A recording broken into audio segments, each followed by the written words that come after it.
Guys ఈ వీడియోలో network load balancing ఎలా చేయాలో ప్రాక్టికల్గా చూపిస్తాను. Okay, so first of all మనం లాంచ్ ఇన్స్టెన్స్ ఇప్పుడు ఒక ఆప్షన్ ఉంది కదా, దీన్ని సెలెక్ట్ చేసుకొని ఇన్స్టెన్స్ లాంచ్ చేయండి.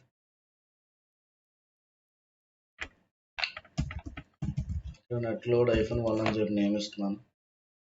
అండ్ ఇక్కడ ఆపరేటింగ్ సిస్టమ్ లినక్స్ అనేది సెలెక్ట్ అయ్యి ఉంది. మనం లినక్స్ ఆపరేటింగ్ సిస్టమ్ సెలెక్ట్ చేస్తాం. కీ పేర్ అనేది అడుగుతుంది, క్రియేట్ కీ పేర్ మీద సెలెక్ట్ చేయండి. సెలెక్ట్ చేసి నెట్ లోడ్ -1 అని చెప్పిస్తున్నాను. నెట్ లోడర్ -1 అని ఇస్తున్నాను. And create key pair download చేయండి.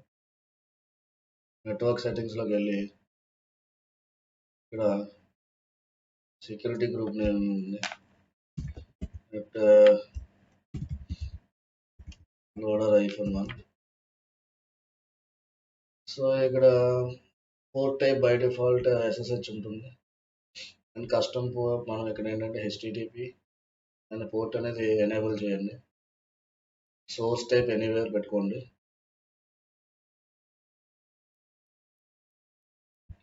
కావాలంటే మీరు HTTPS కూడా ఎనేబుల్ చేసుకోవచ్చు. HTTP ఒకటి చేసి సరిపోద్ది, ముందు అవసరం లేదు. ఓకే, సో అది అయిపోయిన తర్వాత నెక్స్ట్ ఏంటంటే స్క్రోల్ డౌన్ చేస్తే మీకు ఇక్కడ 8 GB బై డిఫాల్ట్ మనకి స్టోరేజ్ స్పేస్ అనేది అవైలబుల్గా ఉంది. అండ్ ఒక స్క్రిప్ట్ అనేది ఇస్తున్నాను నేను ఫస్ట్ మిషన్కి.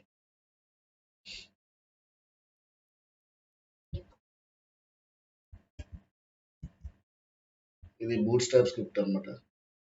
సో ఇక్కడ మనం కాపీ పేస్ట్ చేస్తున్నాం.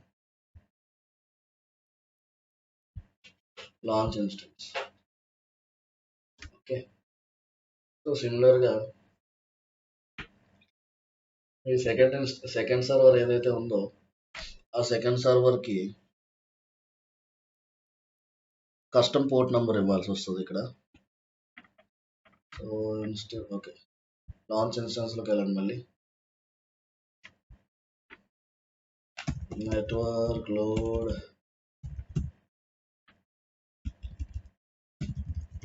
-2 అని ఇస్తున్నాను. అండ్ ఇక్కడ లినక్స్ బై డిఫాల్ట్ ఉంది కదా, so create key pair net loader -2 create key pair save. Network సెట్టింగ్స్లోకి ఎడిట్ ఆప్షన్స్లోకి వెళ్ళి సెక్యూరిటీ గ్రూప్ నేమ్ ఇస్తున్నాను, నెట్వర్క్ లోడ్ -2 అని ఇస్తున్నాను. అండ్ ఇక్కడ బై డిఫాల్ట్ SSH పోర్ట్ ఉంది. అండ్ ఇంకో పోర్ట్ కూడా ఎనేబుల్ చేద్దాం. కస్టమ్ TCP పోర్ట్ ఏదైతే ఉందో దానికి సోర్స్ టైప్ ఎనీవేర్ ఇచ్చి పోర్ట్ రేంజ్ 8080, ఇది కస్టమ్ పోర్ట్ నెంబర్ నేను ఇస్తున్నాను. అలాగే వన్ మోర్ రూల్ యాడ్ చేస్తాను, అది HTTP పోర్ట్ని కూడా యాడ్ చేస్తున్నాను.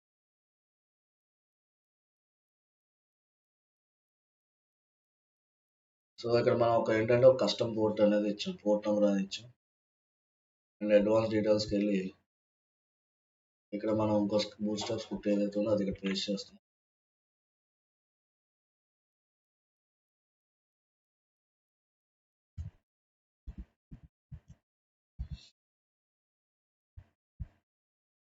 Launch instance.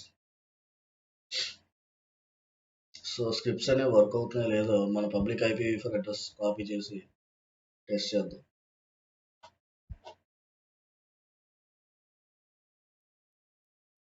సో ఇంకా ఇది పెండింగ్ స్టేట్లో ఉంది, స్టేటస్ చెక్ అనేది ఇనిషియలైజింగ్లో ఉంది, 2x2 రావాలి.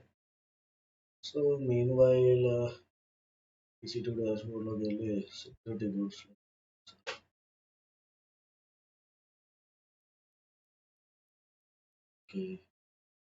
రైట్.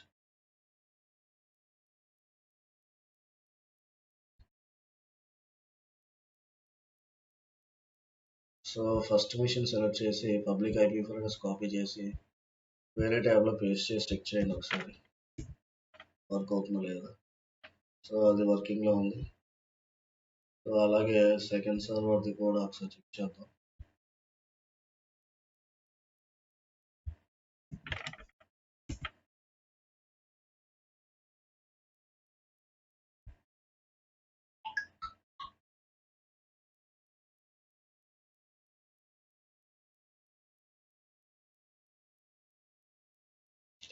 సో రెండు కూడా వర్కింగ్ అవుతున్నాయి. సో ఇప్పుడు ఏం చేద్దామంటే నెక్స్ట్ సెకండ్ సర్వర్కి మనం కనెక్ట్ అవ్వాలి first. So public IPv address copy చేసుకోండి. కాపీ చేసి పుట్టి ద్వారా కనెక్ట్ అవ్వండి. సో ఆర్ఎల్స్ మొబైల్ ఎక్స్ట్రీమ్ ఏదైనా పర్లేదు. మొబైల్ ఎక్స్ట్రీమ్ నేను కనెక్ట్ అవుతున్నాను. సో సెషన్లోకి వెళ్ళి ఎస్ఎస్హెచ్ మీ ఐపీవీ అడ్రస్ ఏదైతే ఉందో అది ఇక్కడ కాపీ పేస్ట్ చేయండి రిమోట్ హోస్ట్ దగ్గర. తర్వాత అడ్వాన్స్ ఎస్ఎస్ సెట్టింగ్స్ అని చెప్పి ఆప్షన్ ఉంది కదా, దీన్ని సెలెక్ట్ చేసుకొని యూస్ ప్రైవేట్ కీ అని చెప్పి ఇచ్చేసి కీ పేర్ని సెలెక్ట్ చేసి ఓపెన్ చేసి ఓకే మీద క్లిక్ చేయండి. Accept EC2-user login name. So మనం సర్వర్కి కనెక్ట్ అయిపోయాం. సో ఇక్కడ ఏంటంటే మనం ఫస్ట్ కమాండ్ ఇస్తున్నాం. ఫస్ట్ కమాండ్ ఏంటి, యూజర్కి చేంజ్ అవుతున్నాం. సుడో అంటే ఏంటి మీనింగ్ అంటే super user do. First user change చేసాం, రూట్ యూజర్గా మారాం ఫస్ట్. తర్వాత సిడి స్లాష్ పాత్ అనేది ఇస్తాం. ఇక్కడ చేంజ్ ఫోల్డర్ అనేది ఫోల్డర్ పాత్ అనేది ఇవ్వాలి. సో హెచ్టిటిపిడి అనేది వెబ్ సర్వీస్, ఇది లినక్స్లో అండ్ కాన్ఫిగ్. Okay, enter.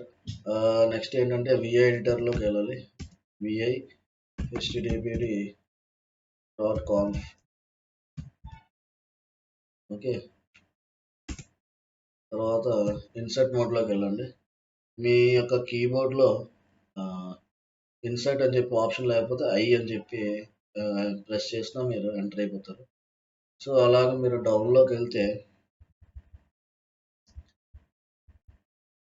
ఇక్కడ పోర్ట్ నెంబర్ ఉంది కదా, లిజన్ మార్చండి. పోర్ట్ నెంబర్ 8080 అని ఇవ్వండి. వన్స్ అది అయిపోయిన తర్వాత షిఫ్ట్ పట్టుకొని కాలన్. ఓకే, తర్వాత ఎస్కేప్ ప్రెస్ చేసి షిఫ్ట్ పట్టుకొని కాలన్ WQ రైట్ అని పెట్టి. ఓకే, వన్స్ అది అయిపోయిన తర్వాత సర్వీస్ HTTPD రీస్టార్ట్ అని చెప్పి కమాండ్ ఇవ్వండి. మళ్ళీ సర్వీస్ని రీస్టార్ట్ చేయాల్సి వస్తుంది. సో ఆ కమాండ్ ఇది రీస్టార్ట్. సో మళ్ళీ HTTPD సర్వీస్ అనేది రీస్టార్ట్ అయింది. సో ఇప్పుడు మనం ఇక్కడ పని అయిపోయింది కాబట్టి నెక్స్ట్ నెట్వర్క్ లోడ్ బ్యాలెన్సింగ్లోకి వెళ్ళాలి. సో లెఫ్ట్లో మీరు చూసుకుంటే ఇక్కడ మనకి లోడ్ బ్యాలెన్సింగ్ ఆప్షన్స్ ఉన్నాయి కదా, ఇక్కడ దీనిలోకి వెళ్ళాక టార్గెట్ గ్రూప్స్ అని చెప్పి ఆప్షన్ ఉంది కదా లోడ్ బ్యాలెన్సింగ్ కింద, దానిలోకి వెళ్ళండి. దానిలోకి వెళ్ళి క్రియేట్ టార్గెట్ గ్రూప్ అని చెప్పి ఆప్షన్ ఉంది, దాన్ని సెలెక్ట్ చేయండి. సెలెక్ట్ చేసుకొని మీరు బేస్డ్ ఆన్ ఇన్స్టెన్స్ టైప్ మనది ఇన్స్టెన్సెస్ అన్నమాట. టార్గెట్ గ్రూప్ ఒక నేమ్ ఇవ్వండి, నెట్వర్క్ లోడర్ అని చెప్పిస్తున్నాను నేను. సో ఇక్కడ నేమ్ అనేది ఇచ్చిన తర్వాత ప్రోటోకాల్ అనేది టీసీపీ సెలెక్ట్ చేసుకోండి. ఇది మన ఫస్ట్ మిషన్కి కదా. సో నెట్ లోడర్ -1 అని ఇవ్వండి, మనకి ఈజీగా గుర్తుంటుంది. సో మళ్ళీ స్క్రోల్ చేసి ఇక్కడ హెల్త్ చెక్స్ ఏం మార్చట్లేదు, అవి యాస్టీస్గా వదిలేసి నెక్స్ట్ ఫస్ట్ మిషన్ ఏదైతే ఉందో అది సెలెక్ట్ చేసుకొని include as pending below create target group.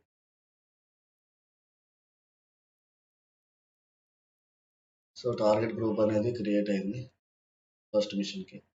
మళ్ళీ ఇంకో టార్గెట్ గ్రూప్ అనేది క్రియేట్ చేయండి మీ సెకండ్ ఇన్స్టెన్స్కి. సో టార్గెట్ గ్రూప్ ఏంటంటే నెట్ లోడర్ -2 అని ఇస్తున్నాను. ఇక్కడ మళ్ళీ టీసీపీ పోర్ట్ ఓపెన్ చేసి ఇక్కడ పోర్ట్ నెంబర్ మళ్ళీ మార్చండి సార్, 8080కి మార్చండి.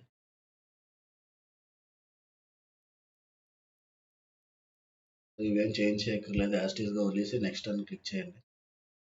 అండ్ మిషన్ 2 సెలెక్ట్ చేయండి. సర్వర్ 2 సెలెక్ట్ చేసి include as pending below create target group. So 2 మిషన్స్కి మనకి టార్గెట్ గ్రూప్ అనేది క్రియేట్ చేయి. ఇక్కడ మీరు చెక్ చేయండి కావాలంటే. ఓకే, సో వన్స్ అది అయిపోయిన తర్వాత నెట్వర్క్ లోడ్ బ్యాలెన్సెస్కి వెళ్ళండి. లెఫ్ట్ సైడ్లో మీకు లోడ్ బ్యాలెన్సింగ్ ఆప్షన్ ఉంది కదా, లోడ్ బ్యాలెన్సింగ్ కింద లోడ్ బ్యాలెన్సెస్ అని చెప్పి ఆప్షన్ ఉంది. దాన్ని సెలెక్ట్ చేసుకొని క్రియేట్ లోడ్ బ్యాలెన్సర్లోకి వెళ్ళండి. వన్స్ అక్కడికి వెళ్ళాక ఇక్కడ క్రియేట్, ఇప్పుడు నెట్వర్క్ లోడ్ బ్యాలెన్సర్ మనం చూస్ చేసుకుంటుంది, అది సెలెక్ట్ చేసుకోండి.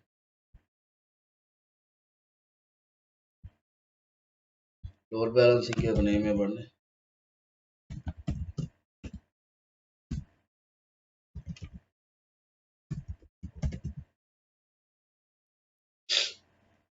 వన్స్ అది అయిపోయిన స్కీమా అనేది ఇంటర్నెట్ ఫేసింగ్లో ఉండాలి. అండ్ ఇక్కడ సబ్నెట్స్ అన్ని సెలెక్ట్ చేసుకోండి. ఏవైతే సబ్నెట్స్ ఉన్నాయో అవన్నీ కూడా అవైలబిలిటీ జోన్స్ అన్ని సెలెక్ట్ చేసుకోండి. వన్స్ అది అయిపోయిన తర్వాత ఇక్కడ లిజనర్ ట్యాబ్లో టార్గెట్ గ్రూప్ అనేది క్రియేట్ చేయండి. క్రియేట్ ఇక్కడ లిజనర్ ట్యాబ్ ఉంది కదా, ఈ లిజనర్ ట్యాబ్లో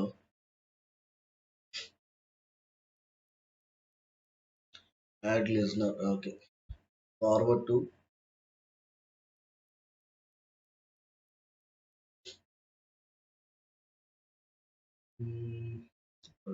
ఇది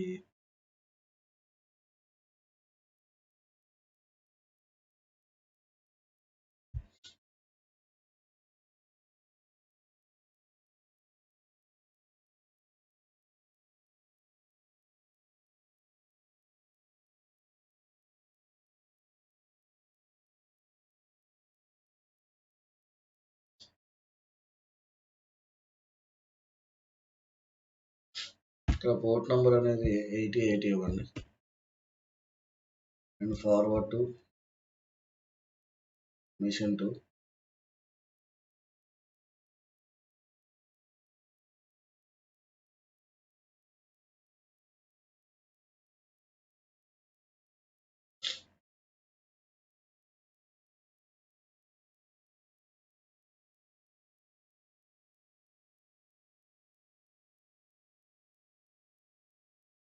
బిఫోర్ ఏంటంటే దానికన్నా ముందు ఇక్కడ ఫార్వర్డ్ టు మిషన్ 1 అని ఇద్దాం. తర్వాత add listener tag, add listener, one more listener నేను యాడ్ చేస్తాను. సో ఇక్కడ కస్టమ్ పోర్ట్ నెంబర్ అనేది ఇస్తున్నాను. Forward to port 2. So 2 listeners అనేవి మనం ఇచ్చాం.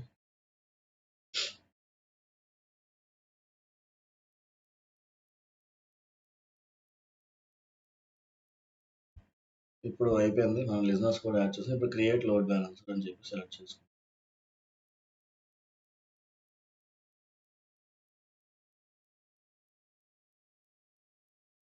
రిమూవ్ చేసేసి click on create load balancer.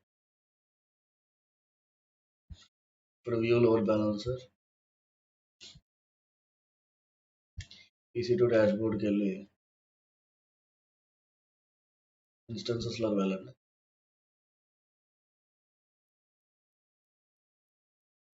Second server select చేసి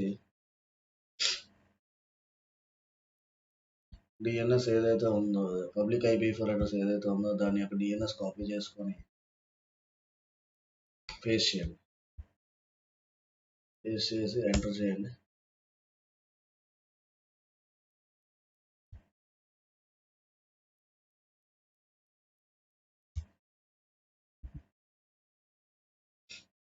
ఫస్ట్ పోర్ట్ నెంబర్ ఏదైతే ఉందో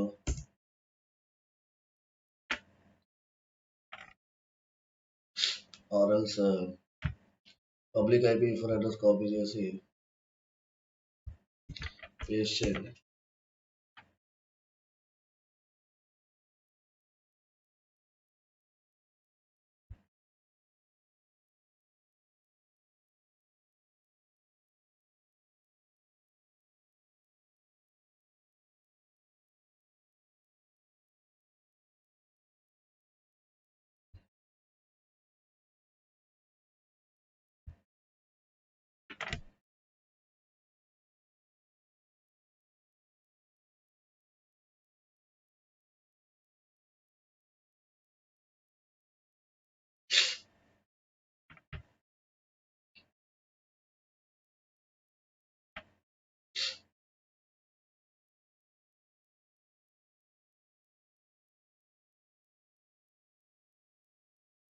సో ఇక్కడ సమ్ మిస్టేక్ ఏం చేసుంటాం మనం.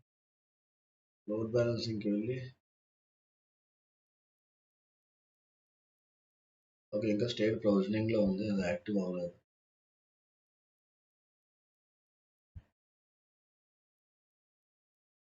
వన్స్ అది యాక్టివ్ స్టేట్‌లోకి వచ్చిందో ఒకసారి చెక్ చేద్దాం.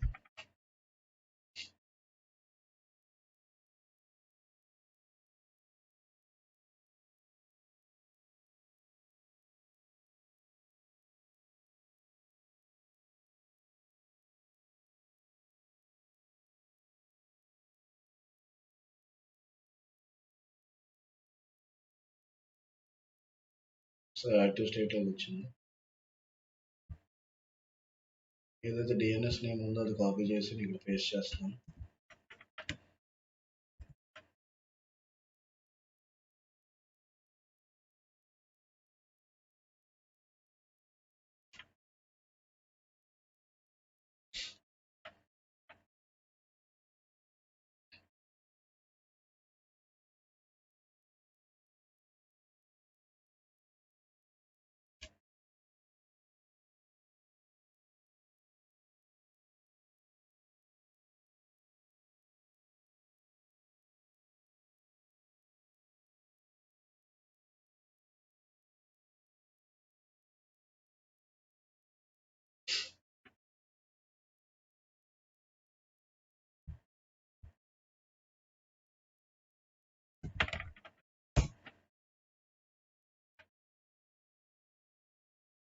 సో ఇది మన యొక్క ఫస్ట్‌ది. ఇప్పుడు మనం సెకండ్ వన్ కూడా చెక్ చేయాలి కదా! సో కాలన్ ఇచ్చి ఇక్కడ 8080 అని చెప్పి పోర్ట్ నంబర్ ఇవ్వండి. ఎంటర్ ప్రెస్ చేయండి. సో ఇక్కడ చూసుకుంటే మళ్ళీ మీకు చేంజ్ అయింది. ఇది మన యొక్క సెకండ్ సర్వర్‌లోకి రీడైరెక్ట్ అయింది. అది ఫస్ట్ సర్వర్. ఇది మనం పోర్ట్ నంబర్ 8080 ఇవ్వలేదు కదా! ఫస్ట్ ఈ 8080 తీసేస్తే మీరు ఎంటర్ గాని చేస్తే ఇది నార్మల్‌గా నేను నంబర్ ఇచ్చాను. జస్ట్ ఐడెంటిఫై చేయండి. -2 అని ఉంది. అంటే ఇది ఫస్ట్ సర్వర్. అలాగే మీరు మళ్ళీ ఇక్కడ కాలన్ ఇచ్చి 8080 అని ఇస్తే సెకండ్ సర్వర్‌లోకి రీడైరెక్ట్ అవుతుంది. చూసారా ఇప్పుడు? వర్డ్స్‌లో కన్వర్ట్ అయింది. సో ఈ విధంగా based on port number use చేసుకొని మన నెట్వర్క్ లోడ్ బ్యాలెన్సర్ అనేది వర్క్ అవుతుందన్నమాట. సో అది ఫ్రెండ్స్ ఈ వీడియో. ఈ ప్రాక్టికల్‌గా మీరు చూసారు. సో ప్రాక్టికల్‌గా మీరు కూడా ట్రై చేయండి. సో ఏమైనా డౌట్స్ వస్తే కామెంట్ సెక్షన్‌లో అడగండి. నేను చెప్తాను. సో నెక్స్ట్ మనం స్టోరేజ్ స్టోరేజెస్ గురించి చూద్దాం. స్టోరేజ్ టైప్స్ ఏవైతే ఉన్నాయో వాటి గురించి కూడా మనం ఈఎఫ్ఎస్, ఈబీఎస్, ఎస్3 ఈ ఈ పర్టికులర్ వాటి మీద నేను వీడియోస్ అనేవి అప్లోడ్ చేస్తాను. మన ఛానల్‌లో ఇంకా ఎవరైనా కొత్తగా వాచ్ చేస్తూ ఉంటే సబ్స్క్రైబ్ చేసుకోండి. ఇలాగా ఇంకా వీడియోస్ అనేవి పెడుతూ ఉంటాను. Thank you for watching my video. Bye.